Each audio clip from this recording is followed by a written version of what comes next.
ಅಭಿನವ ಶಂಕರ ಅಧ್ಯಾಯ 16 ಧರ್ಮಕ್ಕೆ ಆಗಾಗ ಗಂಡಾಂತರ. ಭಾರತ ಖಂಡದಲ್ಲಿ ಧರ್ಮಕ್ಕೆ ಪ್ರಬಲ ಗಂಡಾಂತರ ಒದಗಿದಾಗ, ಜನಜೀವನದಲ್ಲಿ ಅನೈತಿಕ ಶಕ್ತಿಗಳು ಪ್ರಬಲಿಸಿದಾಗ, ಹಿಂದೂ ಮತಕ್ಕೆ ಪರಕೀಯರಿಂದಲೋ ಅಜ್ಞಾನಿಗಳಾದ ಸ್ವಕೀಯರಿಂದಲೋ ಅಪಾಯ ಒದಗಿದಾಗ, ಯುಗ ಪುರುಷರು ಅವತರಿಸಿ ಧರ್ಮೋತ್ಥಾನವನ್ನು ಜನಜಾಗೃತಿಯನ್ನು ಉಂಟುಮಾಡಿ ಪವಾಡದಂತಹ ಅತ್ಯದ್ಭುತವಾದ ಐಕ್ಯತೆಯನ್ನು ಸ್ಥಾಪಿಸಿದ್ದಾರೆ. ಇಂತಹ 5 ಪ್ರಮುಖವಾದ ಘಟ್ಟಗಳನ್ನು ಭಾರತದ ಇತಿಹಾಸದಲ್ಲಿ ಗುರುತಿಸಬಹುದು. ಮೊದಲನೆಯದು ಆಂತರಿಕ ವಿಪತ್ತು. ಮಹಾಭಾರತದ ಕಾಲದಲ್ಲಿ ಅನೈತಿಕ ಶಕ್ತಿಗಳಾದ ಕಂಸ, ಕೌರವಾದಿಗಳ ಜರಾಸಂಧ, ಶಿಶುಪಾಲ, ದಂತವಕ್ರಾದಿಗಳ ನಾಶಕ್ಕೆ ಶ್ರೀಕೃಷ್ಣ ಪರಮಾತ್ಮನು ಕಾರಣನಾದರೆ, ಖಿಲವಾಗುತ್ತಿದ್ದ ವೇದಗಳನ್ನು ಚತುರ್ಭಾಗಗಳನ್ನಾಗಿ ವಿಂಗಡಿಸಿ ಹಲವಾರು ಶಾಖೆಗಳನ್ನಾಗಿ ಬೇರ್ಪಡಿಸಿ ಮುಂಬರುವ ಜನಾಂಗಕ್ಕೆ ಶ್ರೀ ವ್ಯಾಸ ಮಹರ್ಷಿಗಳು ಧಾರ್ಮಿಕ ಆಧ್ಯಾತ್ಮಿಕ ಮಾರ್ಗದರ್ಶನವನ್ನು ನೀಡಿದರು. ಮಾನವನಿಗೆ ಬರಬರುತ್ತಾ ಗ್ರಹಣ ಶಕ್ತಿಯೂ ಮತ್ತು ಧಾರಣ ಶಕ್ತಿಯೂ ಕುಗ್ಗುತ್ತಾ ಹೋಗುವುದೆಂಬುದನ್ನು ಮನಗಂಡಿದ್ದ ಶ್ರೀವ್ಯಾಸರು ಮುಮುಕ್ಷುಗಳು ಯಾವ ರೀತಿಯಲ್ಲಾದರೂ ಧರ್ಮಾಚರಣೆಯನ್ನು ಮಾಡಿ ಆತ್ಮೋದ್ಧಾರ ಮಾಡಿಕೊಳ್ಳಬೇಕೆಂಬ ಸಂಕಲ್ಪದಿಂದ ಬ್ರಹ್ಮಸೂತ್ರಗಳನ್ನು ರಚಿಸಿದರು ಮತ್ತು ಅಷ್ಟಾದಶ ಪುರಾಣಗಳನ್ನು ರಚಿಸಿದರು. ಮುಂಬರುವ ಮಾನವ ತನ್ನ ಆಧ್ಯಾತ್ಮಿಕ ಅವಶ್ಯಕತೆಗೆ ಅನುಗುಣವಾಗಿ ತನ್ನ ಅರ್ಹತೆಗೆ ತಕ್ಕಂತೆ ತನ್ನ ಯೋಗ್ಯತೆ ಇದ್ದಂತೆ ಉಪಾಸನೆಯನ್ನು ಮಾಡಬಹುದೆಂಬ ಆಶಯದಿಂದ ಈ ಪುರಾಣಗಳನ್ನು ರಚಿಸಿದರು. ಉಪನಿಷತ್ತುಗಳ ಸಮಸ್ತ ಸಾರವನ್ನು ಸಂಗ್ರಹಿಸಿ ಗೀತೆಯಲ್ಲಿ ಶ್ರೀಕೃಷ್ಣನು ಅರ್ಜುನನಿಗೆ ಬೋಧಿಸಿದ್ದನು. ಶ್ರೀಕೃಷ್ಣ ದ್ವೈಪಾಯನ ವ್ಯಾಸರು ಆ ಗೀತೆಯನ್ನು ಮಹಾಭಾರತದಲ್ಲಿ ಅಡಕ ಮಾಡಿದರು. ವೇದಾಂತವನ್ನು ಬ್ರಹ್ಮಸೂತ್ರಗಳನ್ನು ಅರಿಯಲಾರದವರು ಗೀತೆಯನ್ನು ಅಧ್ಯಯನ ಮಾಡಿ ಜ್ಞಾನ ಮಾರ್ಗಾವಲಂಬಿಗಳಾಗಬಹುದೆಂಬ ಪರಮೋದ್ದೇಶದಿಂದ ಗೀತೆಯನ್ನು ಎಲ್ಲರೂ ಓದಲು ಶ್ರೇಷ್ಠ ಅವಕಾಶ ಮಾಡಿಕೊಟ್ಟರು. ಪರಸ್ಪರ ದ್ವೇಷ, ಅಸೂಯೆ, ಕಲಹ, ವೈಮನಸ್ಯ, ಅನುಮಾನ, ಸಂಶಯಗಳು, ಭಯ, ಭೀತಿ ಇವು ತಾಂಡವವಾಡುತ್ತಿದ್ದ ಆ ಕಾಲದಲ್ಲಿ ಮಹಾಭಾರತದ ಯುದ್ಧದಿಂದ ಸರ್ವನಾಶವೇ ಆಯ್ತೇನೋ ಎಂಬಂತಿದ್ದ ಆ ಪರ್ವಕಾಲದಲ್ಲಿ ಧರ್ಮದ ಉಳಿವಿಗೆ ಯುಗ ಪುರುಷ ಶ್ರೀಕೃಷ್ಣನೊಡನೆ ಶ್ರೀಕೃಷ್ಣ ದ್ವೈಪಾಯನ ವ್ಯಾಸರು ತಾವೂ ಕಾರಣ ಪುರುಷರಾಗಿ ಧರ್ಮ ಸಂಸ್ಥಾಪನೆ ಮಾಡಿದರು.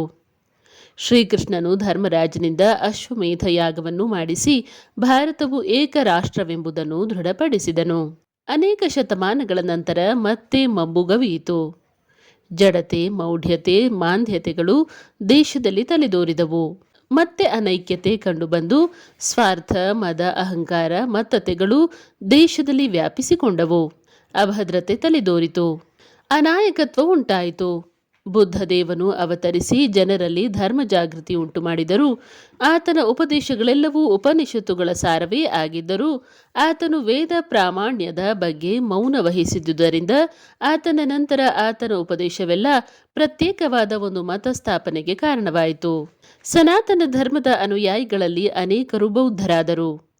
ಈ ಬೌದ್ಧ ಮತ ಹಿಂದೂ ಧರ್ಮಕ್ಕೆ ಆಂತರಿಕವಾಗಿ ಗಂಡಾಂತರವೇ ಆಯಿತು. ಹಾಗೆಯೇ ಮಹಾವೀರನಿಂದ ಸ್ಥಾಪಿತವಾದ ಜೈನ ಮತವು ವೇದ ವಿರೋಧಿಯೇ ಆಯಿತು. ಈ 2 ಮತಗಳ ಸ್ಥಾಪಕರು ಕ್ಷತ್ರಿಯರಾದುದರಿಂದ ಇವುಗಳಿಗೆ ರಾಜರ ಪ್ರೋತ್ಸಾಹ ವಿಶೇಷವಾಗಿ ಲಭಿಸಿ ಬಲು ಬೇಗ ದೇಶದಲ್ಲಿ ಇವು ವ್ಯಾಪಿಸಿದವು. ಅದೇ ಕಾಲದಲ್ಲಿ ದೇಶಕ್ಕೆ ಹೊರಗಿನ ಶತ್ರುಭೀತಿಯೂ ಉಂಟಾಯಿತು. ಅತಿರಥ ಮಹಾರಥರಾಗಿದ್ದ ಗ್ರೀಕರು ತಮ್ಮ ನಾಯಕನಾಗಿದ್ದ ಮಹಾಪರಾಕ್ರಮಿ ಅಜೇಯವೆನಿಸಿದ್ದ ಅಲೆಕ್ಸಾಂಡರ್ನೊಡನೆ ಭಾರತಕ್ಕೆ ನುಗ್ಗಿದರು. ಆತನನ್ನು ಎದುರಿಸಬಲ್ಲ ಪರಾಕ್ರಮಿಯೇ ಇಲ್ಲವಾಯಿತು. ಹೇಡಿಗಳಂತೆ ಭಾರತೀಯರು ನಿರ್ವೀರ್ಯರಾದರು, ನಿಶ್ಶಕ್ತರಾದರು. ಸಿಂಧು, ಗಂಗಾ ಬಯಲಿನವರೆಗೂ ಬಂದ ಅಲೆಕ್ಸಾಂಡರನು ಹಿಂತಿರುಗಿದನು. ಭಾರತೀಯರಿಂದ ಸೋಲಿಸಲ್ಪಟ್ಟಿಲ್ಲ. ತನ್ನ ಸೈನಿಕರು ಇನ್ನೂ ಮುಂದುವರಿಯಲಾರೆವೆಂದು ಹಠ ಹಿಡಿದುದರಿಂದ ಗ್ರೀಕ್ ಸೈನಿಕರೊಡನೆಯೇ ಅವರ ಸಂಸ್ಕೃತಿ ನಾಗರಿಕತೆಗಳು ಭಾರತದ ಮೇಲೆ ಎರಗಿ ದಾಳಿ ಇಟ್ಟವು. ಭಾರತದ ಜನ ಶಿಲಾಮೂಕರಂತೆ ಅವುಗಳನ್ನು ಅಪ್ಪಿಕೊಂಡರು. ಹಲವಾರು ವರ್ಷಗಳಲ್ಲಿಯೇ ಭಾರತೀಯರಲ್ಲಿ ಗ್ರೀಕ್ ನಾಗರಿಕತೆಯ ಕುರುಹು ಸ್ಪಷ್ಟವಾಗಿ ಕಾಣುತ್ತಿತ್ತು. ಇನ್ನೇನು ಭಾರತವು ಗ್ರೀಸ್ ಆಯಿತು ಎನ್ನುವ ವೇಳೆಗೆ ಮತ್ತೊಮ್ಮೆ ಪ್ರಖರ ಅರುಣೋದಯವಾಗಿ ಭಾರತೀಯ ಸಂಸ್ಕೃತಿಯ ರವಿ ಉದಯವಾಯಿತು. ಮಹಾಬ್ರಾಹ್ಮಣನಾದ ಚಾಣಕ್ಯನ ಆಚಾರ್ಯತ್ವದಲ್ಲಿ ಸಾಮ್ರಾಟ್ ಚಂದ್ರಗುಪ್ತ ಮೌರ್ಯನು ಸನಾತನ ಧರ್ಮದ ಪುನರುತ್ಥಾನಕ್ಕೆ ಕಂಕಣಬದ್ಧನಾದನು. ಗ್ರೀಕ್ ಸಂಸ್ಕೃತಿ ನಾಗರಿಕತೆಗಳೆಂಬ ಹೊಳೆಗಳು ಭಾರತೀಯ ಸಂಸ್ಕೃತಿ ಎಂಬ ಮಹಾಗಂಗೆಯಲ್ಲಿ ಸೇರಿ ಹೋದವು. ಸನಾತನ ಧರ್ಮವು ಎಲ್ಲವನ್ನೂ ಆಕರ್ಷಿಸಿ ಅರಗಿಸಿಕೊಂಡು ತನ್ನದನ್ನಾಗಿ ಮಾಡಿಕೊಂಡು ಬಿಟ್ಟಿತು. ಮತ್ತೊಮ್ಮೆ ಮೂರನೆಯ ಸಲ ಹಿಂದೂ ಧರ್ಮಕ್ಕೆ ಬಂದೊದಗಿದ ವಿಪತ್ತು ಆಂತರಿಕವಾದುದಾಗಿತ್ತು. ಈ ಎರಡೂ ರೀತಿಗಳಿಂದಲೂ ಭಿನ್ನವಾಗಿತ್ತು. ಬೌದ್ಧ ಜೈನ ಮತಗಳ ಪ್ರಾಬಲ್ಯದಿಂದಾಗಿ ಸನಾತನ ಧರ್ಮಕ್ಕೆ ಭಾರಿ ವಿಪತ್ತು ಒದಗಿತ್ತು. ಜೈನರು ಅನೇಕ ವಿಷಯಗಳಲ್ಲಿ ವೈದಿಕ ಮತವನ್ನೇ ಅನುಸರಿಸುತ್ತಿದ್ದರೂ ವೇದ ಪ್ರಾಮಾಣ್ಯವನ್ನು ವಿರೋಧಿಸಿದ್ದರು. ಮೊದಲೇ ಹೇಳಿದಂತೆ ಬೌದ್ಧ ಧರ್ಮದ ತಿರುಳು ಉಪನಿಷತ್ ಸಾರವೇ ಆಗಿದ್ದರೂ ಬುದ್ಧನ ನಂತರದವರು ನಿರೀಶ್ವರವಾದಿಗಳಾಗಿ ವೇದ ಮತ ವಿರೋಧಿಗಳೇ ಆಗಿದ್ದರು. ಪಾಂಚರಾತ್ರರು, ಪಾಶುಪತರು, ಕಾಪಾಲಿಕರು, ಶಾಕ್ತರು, ಗಾಣಾಪತ್ಯ ಮುಂತಾದ ಭಿನ್ನ ಭಿನ್ನ ಮತೀಯರು ಆಚಾರ ವಿಚಾರಗಳಲ್ಲಿ ವೇದ ಮತ ವಿರೋಧವನ್ನೇ ತೋರಿಸುತ್ತಿದ್ದರು. ನಾನಾ ಮತಗಳ ನೂರಾರು ವಿಧದ ಸಂಪ್ರದಾಯಗಳ ವಿಕಟಾಟ್ಟಹಾಸದಿಂದ ಭಾರತೀಯ ಸಂಸ್ಕೃತಿಯು ಭಾರತ ದೇಶವು ಅತ್ಯಂತ ಶೋಚನೀಯ ಅವಸ್ಥೆಯಲ್ಲಿದ್ದವು. ವೈದಿಕ ದರ್ಶನಗಳೇ ಆದ ಪೂರ್ವ ಮೀಮಾಂಸಾ ನ್ಯಾಯ, ಪೈಶೇಷಿಕ, ಸಾಂಖ್ಯ ಮತ್ತು ಯೋಗ ಮತಾನುಯಾಯಿಗಳೂ ಕೂಡ ಮೂಲಭೂತವಾದ ವೈದಿಕ ಧರ್ಮಕ್ಕಿಂತ ತಾವು ಪ್ರತ್ಯೇಕವೆಂದು ಭಾವಿಸಿಕೊಂಡು ತಮ್ಮ ತಮ್ಮ ಸಿದ್ಧಾಂತವನ್ನೇ ಸ್ಥಾಪಿಸಲು ಪ್ರಚುರಗೊಳಿಸಲು ಯತ್ನಿಸುತ್ತಿದ್ದರು. ಹೀಗೆ ಅವನತಿಯು ಆಂತರಿಕವಾಗಿಯೂ ಸಾಮಾಜಿಕವಾಗಿಯೂ ಒದಗಿ ಭಾರತವು ಅನೈತಿಕತೆಯಿಂದಲೂ ಆಧ್ಯಾತ್ಮಿಕ ಅರಾಜಕತೆಯಿಂದಲೂ ನಾಶದ ಪಥದಲ್ಲಿದ್ದಾಗಲೇ ಯುಗಪುರುಷ ಶ್ರೀಶಂಕರರ ಅವತಾರವಾದುದು.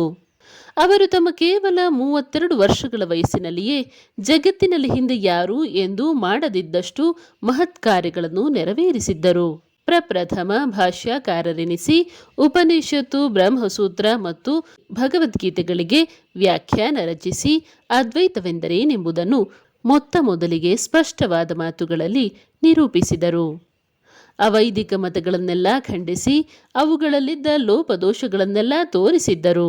ಸನಾತನ ಧರ್ಮದ ಆಯಕಟ್ಟಿನೊಳಕ್ಕೆ ಶೈವ, ವೈಷ್ಣವ, ಸೌರ, ಗಾಣಾಪತ್ಯ, ಶಾಕ್ತ ಮತ್ತು ಕೌಮಾರ ಮತಗಳನ್ನು ತಂದರು.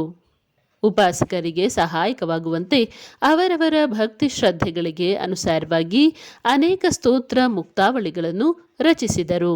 ಐಕ್ಯತೆಯ ದ್ಯೋತಕವಾಗಿ ದೇಶದ 4 ದಿಕ್ಕುಗಳಲ್ಲಿಯೂ 4 ಮಠಗಳನ್ನು ಸ್ಥಾಪಿಸಿ ಧರ್ಮಶ್ರದ್ಧೆಯುಳ್ಳವರಿಗೆಲ್ಲ ಮಾರ್ಗದರ್ಶನ ನೀಡಲು ಸಹಾಯವೆಸಗಿದರು.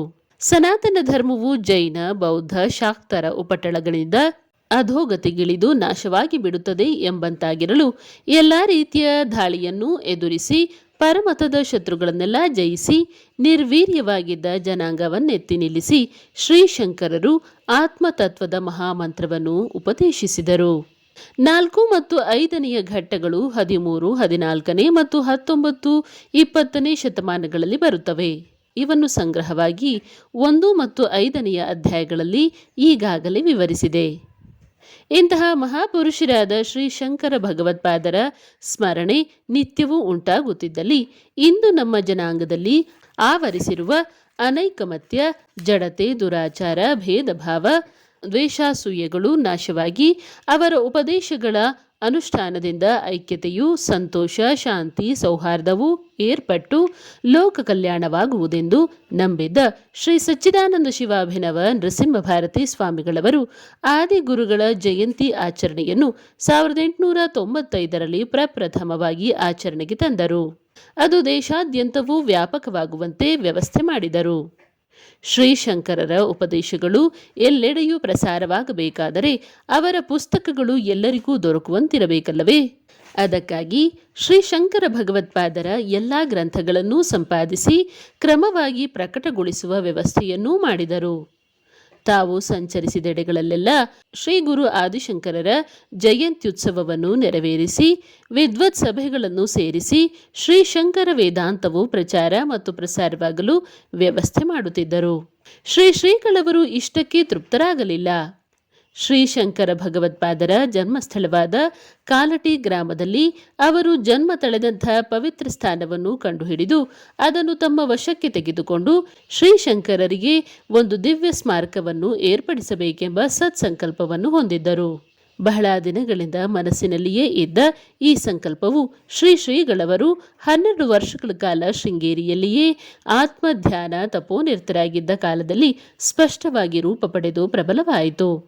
ಕಾಲಟಿಯಲ್ಲಿ ಶ್ರೀ ಶಂಕರಾಚಾರ್ಯರಿಗೆ ಒಂದು ದೇವಾಲಯವನ್ನು ನಿರ್ಮಿಸಿ ಅದು ಸಮಸ್ತ ಭಾರತೀಯರಿಗೂ ಯಾತ್ರಾ ಸ್ಥಳವಾಗುವಂತೆ ವ್ಯವಸ್ಥೆ ಮಾಡಬೇಕೆಂದು ಯಾರ ದಿವ್ಯ ಕೃಪಾ ಕಟಾಕ್ಷದಿಂದ ನಾವೆಲ್ಲರೂ ಭಾರತೀಯರಾಗಿಯೇ ಎಂದು ಉಳಿದು ಬಾಳಲು ಸಾಧ್ಯವಾಯಿತೋ ಆ ಮಹಾತ್ಮರ ನಿತ್ಯ ಸ್ಮರಣೆಯು ಎಲ್ಲರಿಗೂ ದೊರಕುವಂತೆ ಮಾಡಬೇಕೆಂದು ಶ್ರೀಗಳವರು ನಿರ್ಧರಿಸಿದರು. ಶ್ರೀಗಳವರ ಸಂಕಲ್ಪ ಅವರ ಅತ್ಯಂತ ಆಪ್ತರಾಗಿದ್ದ ಹಲವರಿಗೆ ಮೊದಲು ತಿಳಿಯಿತು. ಈ ಮಹತ್ ಕಾರ್ಯದಲ್ಲಿ ನೆರವಾಗಲು ತಮ್ಮ ಸೇವೆ ಸಲ್ಲಿಸಲು ಅವರೆಲ್ಲ ಟೊಂಕ ಕಟ್ಟಿದರು. ಮೈಸೂರು ದೇಶದ ದಿವಾನರಾಗಿದ್ದ ಕೆ ಶೇಷಾದ್ರಿ ಅಯ್ಯರವರು ಸ್ವತಃ ಅತ್ಯಂತ ಉತ್ಸಾಹದಿಂದ ಕಾಲಟಿಗೆ ಪ್ರಯಾಣ ಮಾಡಿದರು. ಅಲ್ಲಿನ ವಸ್ತುಸ್ಥಿತಿಯನ್ನು ಪ್ರತ್ಯಕ್ಷವಾಗಿ ತಿಳಿದು ಶ್ರೀಗಳವರಲ್ಲಿ ವಿಜ್ಞಾಪನೆ ಮಾಡಲು. ಆದರೆ ಅಲ್ಲಿ ಶೇಷಾದ್ರಿ ಅಯ್ಯರ್ ಕಂಡುದೇನನ್ನು? ಅವರು ಶ್ರೀಗಳವರಲ್ಲಿ ಅತ್ಯಂತ ವೇದನೆಯಿಂದಲೂ ಖಿನ್ನತೆಯಿಂದಲೂ ಅಲ್ಲಿನ ವಿದ್ಯಮಾನಗಳನ್ನೆಲ್ಲ ಭಿನ್ನವಿಸಿದರು. ಕಾಲಟಿ ಕ್ಷೇತ್ರದಲ್ಲಿ ಆಚಾರ್ಯ ಪಾದರ ಜನ್ಮಗೃಹವಿದ್ದ ಸ್ವಲ್ಪ ಸ್ಥಳ ಮತ್ತು ಅದರ ಸುತ್ತಮುತ್ತ ಇದ್ದ ಸ್ವಲ್ಪ ಜಾಗ ವಿನಃ ಉಳಿದುದೆಲ್ಲವೂ ಕ್ರಿಶ್ಚಿಯನ್ನರ ಪಾಲಾಗಿತ್ತು. ಈ ವಿಷಯ ತಿಳಿದಾಗ ಶ್ರೀಗಳವರಿಗೆ ಅತ್ಯಂತ ವೇದನೆ, ನೋವು, ಖಿನ್ನತೆಯೂ ಉಂಟಾದವು. ಕುಸಿದು ಬೀಳುತ್ತಿದ್ದ ಸನಾತನ ಧರ್ಮವನ್ನು ಉದ್ಧರಿಸಿದ ಮಹಾತ್ಮನ ಜನ್ಮಸ್ಥಳದಲ್ಲಿಯೇ ಅನ್ಯಮತೀಯರ ಪದಾಕ್ರಮಣವಾಗಿ ಬಿಟ್ಟಿತ್ತು. ಹಿಂದೂ ಮತೀಯರ ಜಡ ಸ್ವಭಾವ, ನಿರಭಿಮಾನ, ವಿಚಾರಶೂನ್ಯತೆ ಮತ್ತು ಅವಿವೇಕ, ಅಜ್ಞಾನಗಳ ಪರಿಣಾಮವೆಂತಹುದು? ತಮ್ಮ ಹಿರಿಮೆಯನ್ನು ಗೌರವವನ್ನು ಉಳಿಸಿಕೊಳ್ಳಲಾರದ ಹಿಂದೂ ಜನಾಂಗವೆಷ್ಟು ನಿರ್ವೀರ್ಯರಾಗಿ ಬಿಟ್ಟಿದ್ದರು. ಆದರೆ ಶ್ರೀ ಗುರುಗಳು ಧೃತಿಗೆಡಲಿಲ್ಲ. ಕಾಲಟಿಯಲ್ಲಿ ಮೊತ್ತ ಮೊದಲು ಶ್ರೀ ಜಗದ್ಗುರು ಶ್ರೀ ಶಂಕರಾಚಾರ್ಯರ ಸ್ಮಾರಕವಾಗಿ ಯಾವುದಾದರೂ ಒಂದು ಧಾರ್ಮಿಕ ಕಾರ್ಯಕ್ರಮವಾಗಲೇಬೇಕೆಂದು, ಅನಂತರ ಕಾಲಕ್ರಮೇಣ ಇತರ ಏರ್ಪಾಟುಗಳು ನಡೆಯಬೇಕೆಂದು ನಿಶ್ಚಯಿಸಿದ ಶ್ರೀ ಗುರುವರ್ಯರು ತಮ್ಮ ಆಪ್ತ ಶಿಷ್ಯರಾಗಿದ್ದ ಕುಂಭಕೋಣದ ಶ್ರೀನಿವಾಸ ಶಾಸ್ತ್ರಿಗಳನ್ನು ಕಾಲಟಿಗೆ ಕಳುಹಿಸಿ ಅವರು ಅಲ್ಲಿದ್ದು ಶ್ರೀ ಶಂಕರ ಜಯಂತ್ಯುತ್ಸವವನ್ನು ನೆರವೇರಿಸುತ್ತಿರಬೇಕೆಂದು ಆಜ್ಞಾಪಿಸಿದರು. ಗುರುವಾಜ್ಞಾನುಸಾರವಾಗಿ ಶಾಸ್ತ್ರಿಗಳು ಕಾಲಟಿಯಲ್ಲಿಯೇ ಇದ್ದು ಅನೇಕ ಜನ ಭಕ್ತರನ್ನು ಕಲೆಹಾಕಿ ವರ್ಷವೂ ಶ್ರೀ ಶಂಕರ ಜಯಂತಿ ಉತ್ಸವವನ್ನು ನಡೆಸಲಾರಂಭಿಸಿದರು. ಅವರು ಅವರ ಮಿತ್ರರು ಸೇರಿ ಸಾಧ್ಯವಾದ ಮಟ್ಟಿಗೂ ಕಾಲಟಿ ಕ್ಷೇತ್ರದ ಅಭಿವೃದ್ಧಿಗೆ ಅಳಿಲು ಸೇವೆಯನ್ನು ಸಲ್ಲಿಸಿದರು.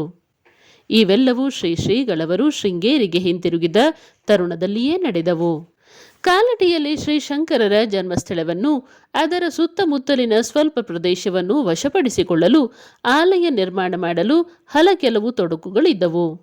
ಶ್ರೀ ಗುರುವರ್ಯರು ಶೃಂಗೇರಿಗೆ ಹಿಂತಿರುಗಿದ ನಂತರ ಹೆಚ್ಚು ಅಂತರ್ಮುಖಿಗಳಾಗುತ್ತಾ ಬಂದಿದ್ದುದರಿಂದ ಹೆಚ್ಚು ಕೆಲಸವೂ ಸಾಗಿರಲಿಲ್ಲ. ಆ ವೇಳೆಗಾಗಲೇ ಶೇಷಾದ್ರಿ ಅಯ್ಯರವರು ಶ್ರೀನಿವಾಸ ಶಾಸ್ತ್ರಿಗಳು ಮರಣ ಹೊಂದಿದ್ದರು. ಶ್ರೀ ಗುರುವರ್ಯರ ಅಂತರಂಗದಲ್ಲಿ ಮೊತ್ತ ಮೊದಲು ಅಣುವಾಗಿ ಮೂಡಿದ ಸಂಕಲ್ಪವು ದಿನೇ ದಿನೇ ಬೆಳೆಯುತ್ತಾ ಬಂದು ವಿಶಾಲವೂ ಸುಸ್ಪಷ್ಟವೂ ಆಗುತ್ತಾ ಬಂದಿತ್ತು.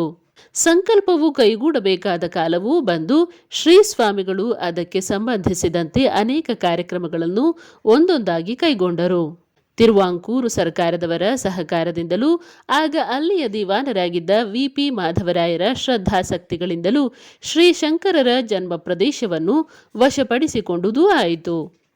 ಆ ಸ್ಥಳವನ್ನು ಮಠದ ಪರವಾಗಿ ಒಪ್ಪಿಸಿಕೊಂಡು ದೇವಾಲಯದ ನಿರ್ಮಾಣ ಕಾರ್ಯಕ್ಕೆ ಮೂರ್ತ ರೂಪವನ್ನು ಕೊಡಲು ಮೈಸೂರು ಹೈಕೋರ್ಟ್ ನಿವೃತ್ತ ಜಡ್ಜ್ ರಾಮಚಂದ್ರ ಅಯ್ಯರವರು ಗುರುವಾಜ್ಞೆಯನ್ನು ಪಡೆದು ಕಾಲಟಿಗೆ ಪ್ರಯಾಣ ಬೆಳೆಸಿದರು.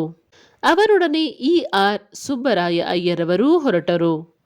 ಕಾಲಟಿ ಕ್ಷೇತ್ರೋದ್ಧರಣದ ಕಾರ್ಯವು ಸ್ವಲ್ಪವಾಗಿ ಪ್ರಾರಂಭವಾಯಿತು. ಇತ್ತ ಶ್ರೀ ಗುರುಗಳು ಕಾಲಟಿ ಕ್ಷೇತ್ರಕ್ಕೆ ಯಾತ್ರೆ ಹೊರಡಬೇಕೆಂದು ನಿಶ್ಚಯಿಸಿದರು.